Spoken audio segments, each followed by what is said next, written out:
Hello, everybody. This is Inside Geocaching HQ, our podcast about what is happening at HQ in Seattle. I am Chris Ronan. My username is RockChalk. I am one of 80 or so lackeys who work here, and we really appreciate you having to listen to our podcast. This episode features Bryan Roth, who is HQ's president and co-founder, and Sean Boots, our director of engineering. We are talking about waymarking because waymarking.com recently celebrated its 1 millionth waymark, which is super cool. I imagine our listeners have a wide range of experience with waymarking. Some of you may be really into it. Others may have only heard bits and pieces about it. Whoever you are, I think you will really enjoy this chat. So here we go. So going back to the beginning, when did the idea for waymarking originate? Where did it? Who was it, or multiple who's was it that originally came up with the idea for it? I mean, I would say one of the very first things that happened to me when I was hired to work at geocaching was to basically, I was hired as a helping hand to take on some of the coding work that Jeremy was doing. One of the things that was happening at that moment is that we were having some serious troubles with a few geocaching related activities. And so Jeremy was looking for a path to figure out how to fix those problems. And the two things were virtual caches and locationless caches. And so the site kind of came about as an idea when we were thinking about like how to solve those two problems. Virtual caches were overwhelming reviewers. People were putting really ridiculous things together, and there was a bit of a revolt at the time, and they wanted to do something about that. And then locationless caches were becoming a problem for the scalability of the website because so many logs were being placed under the caches. And locationless caches are basically the equivalent of waymark categories. And so they're basically a theme like, painted mailboxes or something. Somebody would place a geocache that said painted mailboxes. And then the locationless cache would be everybody would go find a painted mailbox and they would place a log that says this is where the painted mailbox is. And they would show the coordinates and everything. And that people would put, in certain categories, they would put thousands of these logs, and it was just bogging the website down. And people were having a hard time opening up those pages because we weren't able to scale in the same way that we are today. And so also it was just like the system was, it was hierarchically skewed incorrectly, right? Technically those locationless locations needed to be geocaches. And so we needed to create a website that would handle that in a way that would work better. And so the idea of having these waymarking categories, which were basically locationless caches, would allow us to build a website that was kind of just like geocaching, only it was for these categorized types of virtual spots. And so we thought that we were solving both solutions because waymarks are generally just virtual spots, virtual caches. But in the end of the day, there was still desire from geocachers to have virtuals because it didn't quite, you couldn't just put random virtuals. They had to be very specifically categorized like a locationless was. What were the original hopes or dreams for the site beyond trying to just, as you kind of said, Sean, kind of solving a couple of very specific issues? Were there other things that you were hoping would spring, that you, Bryan, the others were hoping would spring out of this site over the course of years? I mean, sure. In the early days when we first looked at the problem of locationless caches and came up with the idea of waymarking, we had this thought that a user-generated point of interest database could encompass not just the normal points of interest like restaurants and post offices and things like that, but things that were not already cataloged in the world. So swimming holes, and as Sean mentioned, hand-painted themed mailboxes and ginormous everyday objects, even things like, I think in the early days, there was a category for Pennsylvania historical markers. And if you went to the state of Pennsylvania at the time, they didn't have a list or a resource available to show you where all of them were. But here we had this, the community going out and documenting the locations within the category. So waymarking became the data set for these really unique subsets of data that were being documented by the community. And so we said, oh, isn't it interesting that having a large enough group of people around the world, we could really document all different types of locations that may not receive the attention that traditional locations would receive. And so we were excited about the project. We thought it would be a cool idea, and we really didn't know what people were going to do with it. We just knew that we sort of, as Sean was saying, we flipped the hierarchy from geocaching to for location lists to be more appropriate for location lists, so that instead of on geocaching saying, hey, here's a type of place and have people log it with the locations of those places, now on waymarking we said, hey, here's a type of place, and then if you have one nearby or if you go out and see one, submit it to this category. One of the other challenges that was addressed at the time was that because when we did location lists and even when we did virtuals, the problem that the community volunteer reviewers had was that it was really subjective. What somebody thinks is worthy of being a virtual wasn't necessarily what everybody thought would be worthy of being a virtual. So there was some that were like, come discover this tree in my front yard and count how many branches. Or there was the one where it was like a moldy boot in the forest, and people were like, oh, it doesn't make sense to send people out to do this. But when we go to waymarking, because there's all different types of categories, like, do we really want people submitting like a moldy boot category where people are going to document moldy boots? That didn't make a lot of sense. And so the concept that really Jeremy and Elias, and maybe Sean, you had a part of this, I can't claim much credit for, was the concept of having groups maintained by group managers. So people would get together and they would say, hey, I'm passionate about this type of location, whether it was McDonald's restaurants, as in the case of Mr. Boots here, or dog-friendly restaurants, or public and private golf courses, or independent coffee shops was one of the early ones that I was excited about. And it was, you would come together and you would form a group, you would define the rules for that particular category, and then as a group, you were responsible for maintaining that category and deciding, does this individual Waymark submission meet the requirements for being included and published on the site within the category that we are now managing? And so by having the group management, it really helped to create almost like a bar for what would be acceptable. And I think in that way, we've ended up with now over 1 million points of interest that are not just moldy boots in the woods or things like that. And in fact, there's, I think, something north of 1,100 categories of locations, and some of them are just fantastic. I mean, it's funny, Chris, because we should be interviewing you because you're the most active waymarker that we know personally, and you could probably speak to a lot of this as well. Well, it's something that I've done a lot more since the pandemic, because it was a great thing there. And especially in the early days when people really were unsure of what was safe to do and what wasn't safe to do, it really felt like going out and finding a waymark was an extremely safe thing to do. And so it's fun to hear you talking about categories, because that personally is what I've enjoyed trying to do, is just trying to identify categories where I haven't found a waymark and then trying to find where there is one. When you were talking about, Bryan, Pennsylvania historical markers, and it made me think of, I was listening to a podcast, this was a couple of years ago, and they were talking about Mold-A-Rama machines, and they referenced waymarking.com as a place to go to find a very good list of the Mold-A-Rama machines in the world, which ironically, I still have not gotten one from that category because the places where you could get them have been closed for the last year or so due to the pandemic.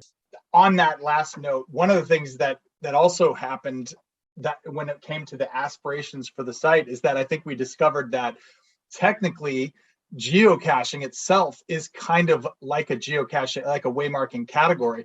And we actually even at one time had a project to refactor our code bases such that geocaching and waymarking would be on the back end side of things, all one site, and they were going to all run on the same code base, and they would still be separated as sites or whatever. But like because the code technically kind of works like that, because it's generally the same general concept, we actually had plans to put them together so that waymarking would actually be a superset, and then geocaching would just be a waymarking category. But all the other categories were cool enough to warrant being their own sites as well. And so there were some thoughts that could be something we could do, is just like basically hand ownership over of those sites to the people who were running them in the form of those groups. And then they would actually have their own website that could technically be skinned and everything. But that project did not make it to the light of day, and probably for the best, to be honest. But it was planned at one point, and we actually undertook it for quite some time. Well, that kind of leads into what I was going to ask next, which was about what kind of talk was there? How much talk about would Waymark be integrated into geocaching.com? Would it be its own icon or something, where you would get quote unquote credit for finding waymarks on what kind of discussion, if any, was there about that in years past? I mean, we definitely had some discussion around it. There were discussions at one point about adding waymarks to the geocaching app so that people could go if they wanted to find waymarks as well. And I think we just felt like it would be too complicated and quite a bit of work to do that type of integration. And so ultimately we decided against it. And really what we decided around that time was that geocaching was growing pretty rapidly. And, we were a small company with limited resources, and we felt like, hey, here we have Where I Go, which is in a state of development. We've got Waymarking, which is in a state of development. We really like both of those projects, but it feels like the one we should be spending the majority of our time on is geocaching. And so we really stepped away from day-to-day development, with the exception of some smaller projects and ideas that we had when Sean would have time to do work, he would go in and adjust the code and add a feature or make some correction or something like that. But it's, at one point in the history, and I guess it was probably 2010, 2011-ish, we decided that, hey, let's put our primary focus on improving the geocaching site and the platform. And, we're not going to turn waymarking off. And, thankfully we haven't, because I know there's a lot of people, including the three of us, that are pretty passionate about it. And so it's been something that we've always thought was cool. And I think it's just as cool now as it was 10 years ago. And the fact that we hit 1 million waymarks, all user generated points of interest, it's pretty remarkable. It brings up one funny thing, which was in the very early days, when we were talking about this data set, we had the opportunity to purchase additional data sets that we could incorporate in. And we made the deliberate decision. We said, the goal is not to have the biggest data set of point of interest data. The goal is really to have the biggest user generated point of interest data set.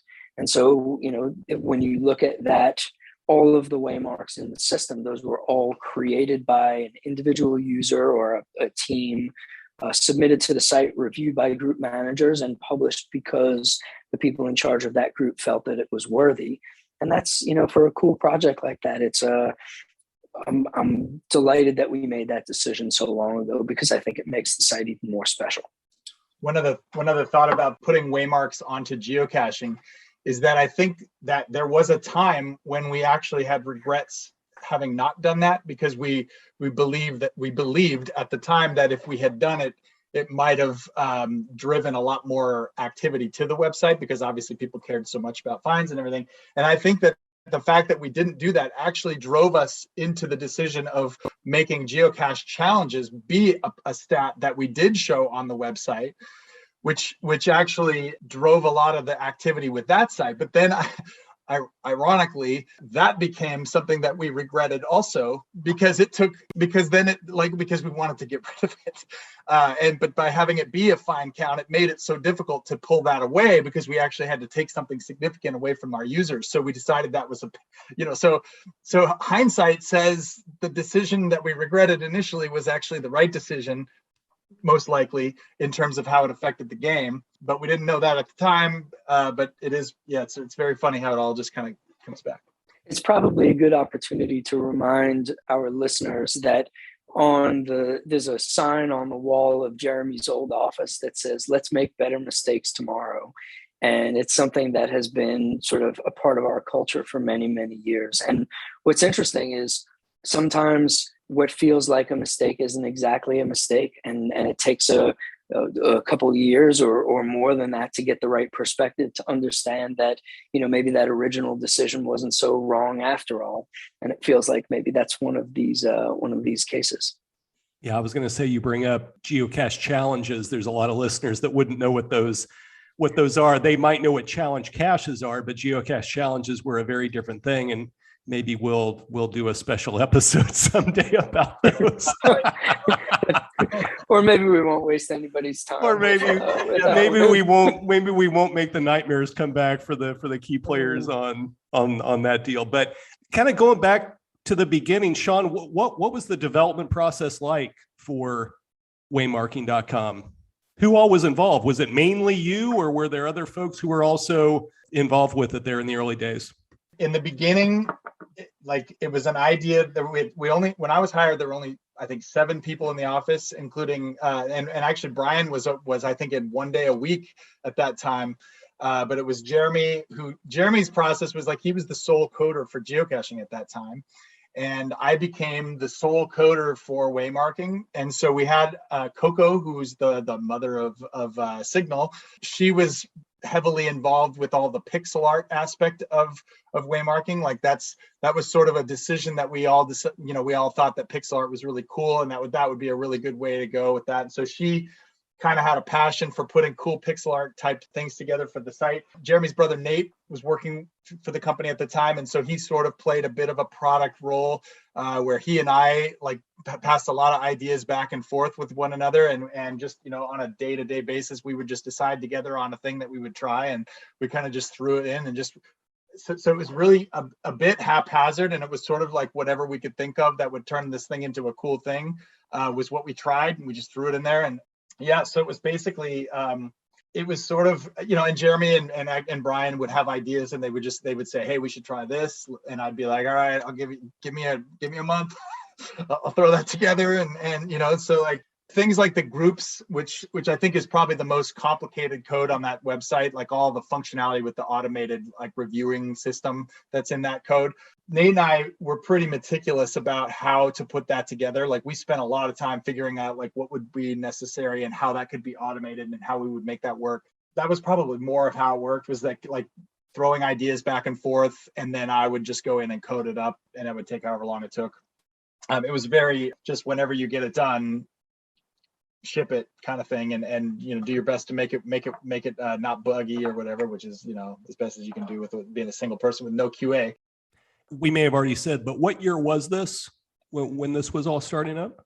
I was hired in 2004, and I think the first the first released version of waymarking went out I think in August of 2005. I think is when it first started, if I'm not mistaken. That's when we basically, anybody who was a locationless cache owner was given the opportunity to turn that cache into a waymarking category and automatically be accepted as a category owner. This is before the groups was in place. And then we would, in order to do that, we would have them retire or archive that locationless cache. And so that was sort of the key. And then we just had all these, that was how we kicked it off, basically. And for people who haven't been to the site or maybe haven't looked, there are over 1,000 categories today, which I don't know how many there were when you guys started. Sean, would you remember? Was probably, well, in terms of the locationless cache, I think it was probably I don't know, 50 to 70, I think maybe. It might have even been as many as 100. But yeah, and those were all categories that didn't have to go through the peer review process that we have today. So we that's another system that we developed. It was a system that you could, people could vote on the new categories, and we had it was a whole complicated system to get new categories up and running. But yeah, I think it was something like 75, I think, if I'm not mistaken. Do you have certain features, each of you, that you feel like are, I don't know, Sean, that you're most proud of from a development standpoint, or Bryan, that something that you just really think is really cool? Are there certain features that each of you particularly enjoy about waymarking.com? Yes, absolutely. Go ahead, Sean. Talk about scavenger hunts. That's a good one. Yeah, Bryan knows my answer already, but I mean, for me, scavenger hunts is sort of an idea that it's an example of like how when you build a feature, it doesn't necessarily guarantee that people are going to use the feature. Like there has to be some form of a press to get people to understand what it even is. But I think for me, the concept of scavenger hunts is what I, whenever I do Waymark, I use that, because for me it's much more fun. It's basically you generate a scavenger hunt based on some criteria, and what a scavenger hunt is just a list of like, you know, X number of waymarks that you want to go find. It puts them into a bit of a grid, so you have like sort of like a bingo grid of like, you know, maybe let's say 9 waymarks that you're going to go find. And it doesn't show you the pictures of them on the scavenger hunt page. It actually shows you just squares with coordinates, and so you can kind of go to these geocache or waymarks, sort of like going geocaching. You go to the point, it takes you to the location, and then when you find it, you can log it, and then it unlocks that square. And so basically, it's sort of like, it's kind of like it's a little bit like adventures, except that it's with category, waymarks that are categorized in on the site or whatever. And so for me, I took a couple trips to Europe, and I did like a scavenger hunt in Salzburg, Austria, and I did one in Munich, and it was like the most unusual and cool way to like experience a city that you don't know, because it's taking you to places like fire departments and like you don't actually know when you set one of these up what kind of generated places are going to be added to it, right? So this is just this randomized series of weird locations that you might just go discover in a city. And so when you pick something like Munich, all of a sudden you're just going to these crazy things, and for some reason, for me, like seeing the photos of waymarks in context is like really enjoyable for me. Like I really love to go to the waymark having an idea of what I'm going to go see, but then I actually get there in the real world, and it's like, that's how that puzzle piece fits into the real world. And it's just like there's something delightful for me about that. So anyways, that's my feature. Bryan? Well, for me, I had a dream one night, honestly, and I remember it. I don't remember it all that vividly, but I remember coming in, and we had all these pixel art representations for each one of the categories.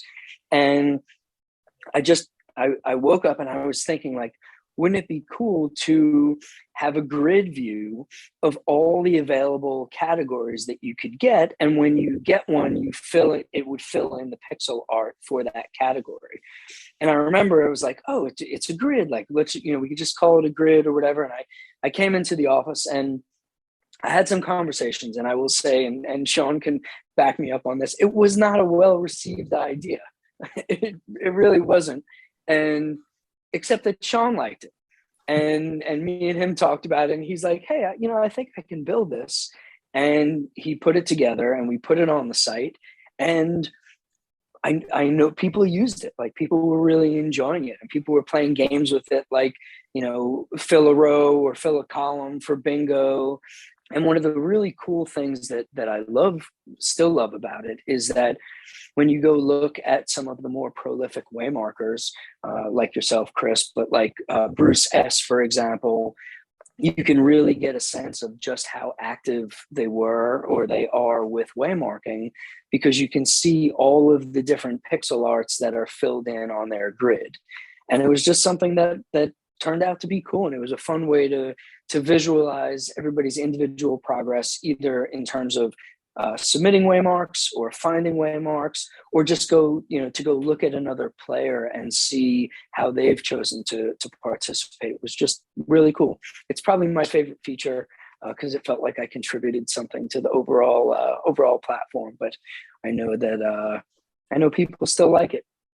That feature is really great because literally it is extremely difficult to, as Chris probably can attest to actually like get a quote bingo, which is what people really, really liked. They liked the idea of filling out an entire row of categories, which is, either you post or find, a Waymark of that category, and then it counts. And then you have that whole row filled out, and it's very difficult to do that. Even though there are, I don't even know, like there's the hundreds of rows, I guess, or close to 100 rows maybe, but it's not easy to do. And there are a couple people who have endeavored to block out the entire grid. And I don't know that that's ever actually been achieved or not, but I'm pretty sure there's a few people that came very close. Bruce is somebody that comes to mind. We should also mention that Bruce is one of the more important figures of the history of waymarking. He's a significant contributor. Unfortunately, he passed a few years ago. He was a really great guy, but very, very thorough, and he had deeply cared about the quality of the waymarks that he put into the system. Like he basically waymarked the entire state of Missouri. Like that place is like probably the most waymarked place in the known the world or whatever. But and each one of those waymarks was something that he put meticulous amounts of effort and care into. And so it's a really if I were telling you where to go to find a high quality waymarking experience, I'd tell you to go to Missouri. He actually acted as an administrator for the website for a while. He was like the leader of the community. He was a really great person. Yeah. One of the things that's fun to note for when we just hit 1 million waymarks about a month or so ago, we had the 1 million waymark geocoin that was produced by Shop Geocaching. And as a way just to honor the contributions of Bruce S. and Wayfrog and a couple other folks, we took their pixel art icons and they are on the coin itself. So we felt like it was just a nice way to, say thank you and honor those folks for their contributions. And really, as Sean is saying, the waymarking site would not be what it is today without the efforts of those people and quite a few more. Yeah, I would echo that. I've found a number of Bruce's waymarks over time, and they are very thorough and very well done. Kind of going back, Sean, you were talking about rows. There are 57 rows. I did go and look that up. So I would, and then the columns are, and then the columns are lettered from A to T. I'm not sure why, if you even remember why you stopped at T, but it's A to T, and now it's up to 56 full rows, and then there are currently 4 categories in the 57th row. So there you go. I feel like the idea with the letters was that we had a pretty good idea that it was going to go beyond. Yeah, I don't know. Like it feels like we could have gone to double A, double B, or double C or whatever. But I don't know. Like what that crazy brain of mine was thinking at the time. And I can't recall. It's you're saying across the board it's A through T. Yeah. Maybe we went to T because it's 20 across. Is that right? Is T the 20th? Just because it makes the math easy. I think that's right. I don't know. I don't want to count the letters or sing the ABCs. I know that's why we stopped at it. It was because I think we decided on 20 but why we used letters to do it, that I do not remember that answer. Well, it may have been a little confusing to have numbers for the rows and then numbers for the columns too. I don't know. I mean, me personally, I think it's nice to be able to say, okay, I'm just going to pick a random one here as I'm looking at the outdoor altars is 41A. So it's easier to say that than if it would have been 41-1, Right. I think that probably makes the most sense. And to be, going like T57 or 57T makes more sense than saying like 20 TT or BB or whatever, so maybe that was the thought. I guess it's funny to think about, like 6 would have been a good way to go with that. But it's funny to think about outdoor altars as just an example of a category. Like there's no book that you can buy that's going to document all the outdoor altars. I mean, who even knows what that means? The only people who really know are the category managers who have said, in order to be an outdoor altar in this category, here's what you need to show up with. How many outdoor altars do we have? There are 412 outdoor altars right now. Okay, 412. Yeah. I'll bet that's more outdoor altars than any other data set has documented as a category. That's just kind of cool. Oh yeah, totally. we used to have a list, and we don't anymore, but we used to have a list of like, because we kind of would keep track of categories that when you do a Google search for that category, we would be the first site that would pop up for that. So which would be sort of like a trophy for us, like we achieved the goal of being the primary source of outdoor altars or whatever. And so that happened on quite a few different categories. There were several that's like, if you want to find these out, you'll get there through waymarking. It was like fishing holes at one point was one of them, where we were like the number one. Waymarking was the number one, response on Google for fishing holes. I don't think that's the case anymore, but that was years ago. There's another feature that is, I think, one of my favorite features, and I don't know, to be honest, I haven't used it for so long that it might not work anymore, to be honest, but like, it's called the waymarking footprint. If you go to your profile and you had, this is how it used to work. And after this, I'm gonna have to download Google Earth and see if this still works or not. But like Google Earth, if you would download Google Earth and then download what's considered to be your waymarking footprint, it actually would plot all of the waymarks that you found. It would put them on the map and draw like some kind of a shape around them. And what it would do is it would basically show you the territory that you had so to speak conquered or whatever with your waymarks.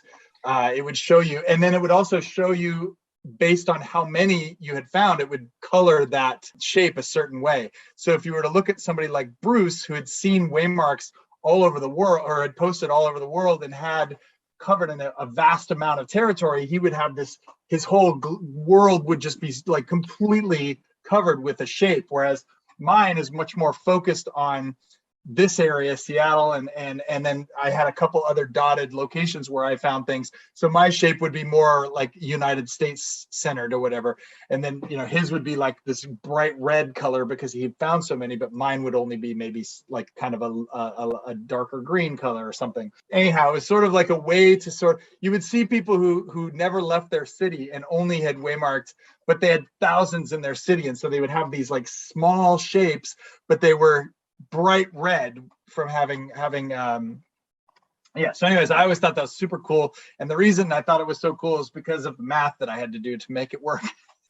I had to find a special algorithm to make it work, and I spent weeks trying to figure out how to make it work, and I was very proud of myself. So anyways, the website started around 2005. What was the quote unquote heyday of waymarking? What years was it at its most popular? And I think it was pretty much from, like it took a while to get it ramped up. I think like it took, we generated some interest immediately, but it kind of kept moving up. By about 2008, it was probably getting to that point, and I think that its best year was 2011, and then it started to go. It coincides almost entirely with like when we stopped throwing resources at the site. Like that's when people were seeing that the bugs weren't being fixed as quickly, and new features weren't being added.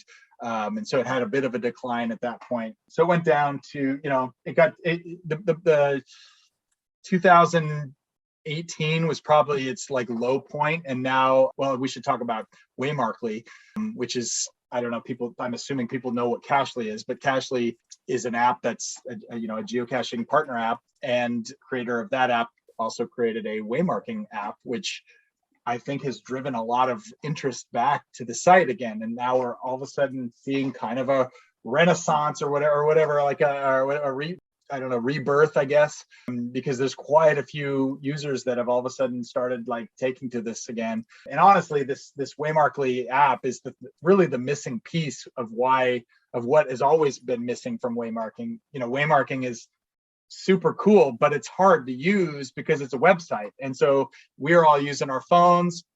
It's not that fun to put logs in a web code on a phone. It's just not that easy. And it's not really that designed. It's not web responsive. It's, it doesn't nicely fit on a phone. So you kind of have to like mess with it. The app, however, is really well done and makes it a lot more, mostly for visiting waymarks. It makes it a really lovely experience. Chris, you've done it probably more than anybody here, but it's given a reason, or it's made it doable to actually play this game. Yeah, it's really a game changer. As I said before, I got more into waymarking again when the pandemic began. And at that time, it was before Waymarkly came out. And it was a huge pain to create a list of waymarks that I might want to do. I would download them all as each one as a GPX file and then load them into my Garmin and or different things like that. So certainly Nick's project, Nick of Cashly, this Waymarkly app for iOS. If you haven't checked it out, you should. Ironically, Sean, you're not an iPhone user, so you have not been able to use the app. Trust me, it's frustrating. It makes me so sad. No, it's giving me incentive to make my own Android version. But that's I don't know if that's ever happening or not, but it's something I've thought about. But yeah, it'd be really nice if we had an Android app. So I think you guys maybe touched on it briefly, but we talked about the site's heyday. Then could we talk a little bit about why the active development did not continue? I mean, I think you just kind of briefly alluded to wanting to focus on geocaching. That's kind of where the resources for a small company had to go at that time. I mean, that's really it in a nutshell. We were a small company and we didn't have a lot of resources. Like, I think a number of people out there know that we're not a funded company, so we haven't raised venture capital or private equity, and we really fund all of our operations through premium memberships primarily, and then merchandise sales from Shop Geocaching and some programs like travel bug promotions and geo tours and some of the smaller commercial adventure lab tests that we're doing. And so we just didn't have a lot of resources, and we were forced to choose at one point because geocaching was growing so rapidly and required a lot of attention. And we made a conscious decision to say, again, we're not going to turn them off, but let's put them aside so that we can focus on what we think is most important now. And I know all of us, myself are included, are just delighted at the fact that now there's a Waymarkly app out there for people to play, and hopefully more people get acquainted with the website and the tool set and continue to contribute. And let's see if we can't get to 2 million waymarks at some point. Are there any future plans for the site? Is there anything that, Sean, I know you kind of get in there every so often when you have an opportunity that you're very busy with your job at HQ with geocaching related stuff. But whenever I talk to you, you seem to have different things percolating in your mind that you would like to get to if you had a few free minutes here. Yeah, I mean, it's definitely continues to be a maintenance mindset with waymarking. I think we always want it to work. We always want it functional. There's been some thoughts about using it as a bit of a test bed for trying some experimental type ideas. I've talked with our product manager, director of our product about potentially playing with waymarking as some form of, we want to try some idea first there, see if it can how does it get received? I don't have any really good thoughts about what ideas that we're talking about yet, but like we've discussed the possibility of doing something to that effect. Obviously, I have an interest in keeping the site up to date with latest technology and under the covers, at least, so that it continues to run and that we don't have things deprecating under us and just having it break automatic. And also maintaining it being a secure site so that we're not putting our users at any kind of risk. That's probably the piece that's most happening right now, is just trying to just make sure that it's in a secure place. But yeah, I mean, I think we built an API for it. I think that's probably the biggest next step kind of a thing that's happened with it, which is why Cashly was able to build an app, is that he was able to tap into the API. And so this is a thing that's available. And I guess if the right person comes along interested in building an Android version or something, that might be something we would be open to. So getting people who are interested in looking into that, it's not nearly so well documented as our geocaching API. And there's obviously, there'll be some challenges with keeping that supported in the way that we do with our geocaching stuff. But adding more functionality to that API is probably going to be the next more likely if there's anything new that is added, that would probably be how we would go about it. Connecting that to the website too, so that the code is happening with Waymarkly exactly the way it is with the website. I mean, there's some things that are happening like that could happen, but yeah. So I mean, keeping it alive, keeping it moving, maybe throwing some experiments in there every once in a while with the very little spare time I have. I have some interest in doing that for sure. Making that API into something a little more robust or whatever would be kind of pretty cool too. Well, for both of you guys, just as we close out here, hitting 1 million Waymarks, that must have been pretty exciting for both of you, given that you've both been here since the very beginning of this thing. Yeah, absolutely. It's remarkable, really, to consider that here we put this tool set out into the world and enough people adopted it to the point where 1 million points of interest it's a really significant number, especially when you consider the amount of work that needs to be done in order to create the categories, administer the categories, go out and document the locations, acquire the metadata to associate with each location, submit it, have them reviewed, have them published. To know that that's been done over 1 million times, I always think of numbers as like, you go to a stadium. So like the Seahawks, will play in front of 70,000 people. Well, how many? That's more than 10 times filled, 10 times filled Lumen Field, and then some, and you're still not even at 1 million. And so to know that that's happened is just, it's staggering. I mean, I guess when you're a little kid, I used to measure stuff in gumballs and, how many, it's 50 cents. That's 50 gumballs. And nowadays it's like 1 million it's a number that's really hard to comprehend. But when you go and you start looking through the Waymarks and you realize that a category like outdoor altars can have 400 plus Waymarks in it, it gives you some sense of just how we got to 1 million and how much of a contribution it's been from the community and from everybody involved. Yeah, I mean, I think that's the big key too, is that we had a lot of help.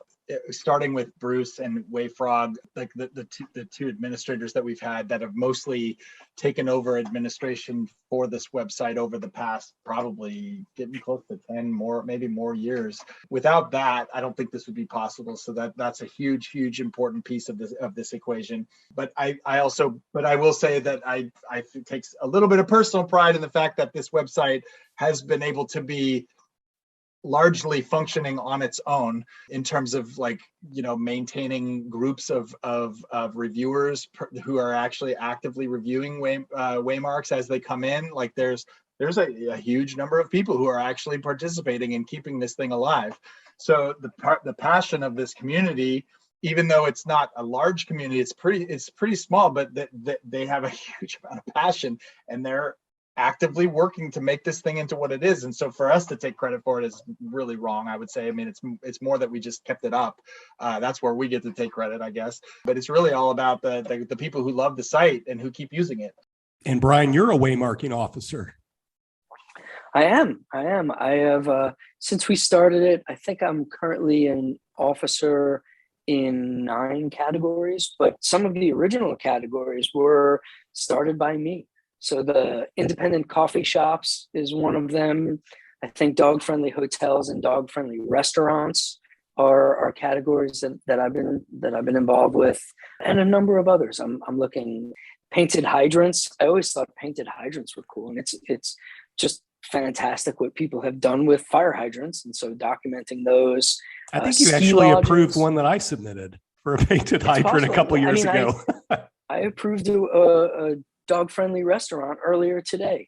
They just show up in my email and I'll go in and I'll look at the categories, and if it meets it, and oftentimes I'll try and send a note if it's a cool picture, or say like, oh, this looks like a lovely coffee shop in Chile. Like I'd love to visit there one day, just to, you kind of make a connection with people that are on the other side of this. I don't know. It's just another cool aspect of the site. I've always enjoyed it. Aspire one day to visit some of these independent coffee shops around the world and see how many I can log and maybe get a mocha or something, but we'll see how it goes. Right now, in my limited free time, that's not exactly as possible as I'd like it to be. Before we go, I have to tell one more story about well, it's kind of a combined two stories. One is that the first category of waymarking was a McDonald's restaurants, and I forgot to tell this story when we were talking about the idea for why this site came into play. Before I worked for Groundspeak, I had always made I had kind of a thing for McDonald's. I was like, I ate it way too often. I really thought I don't know. I just had a thing for the branding of it. I just kind of thought it was kind of fun. And I know that's like, there's a bunch of people that feel the opposite, and that's fine. But anyhow, we had this idea that one of my friends and I had an idea that we would want to, someday we wanted to go and eat at every McDonald's in the state of Washington, or at least in the general area. And before this project happened, we actually thought that was a doable that was something that was possible. But now I realize that would be very difficult to pull that off. But anyhow, I started thinking, hey, it would be kind of cool to have pictures of all the McDonald's is around.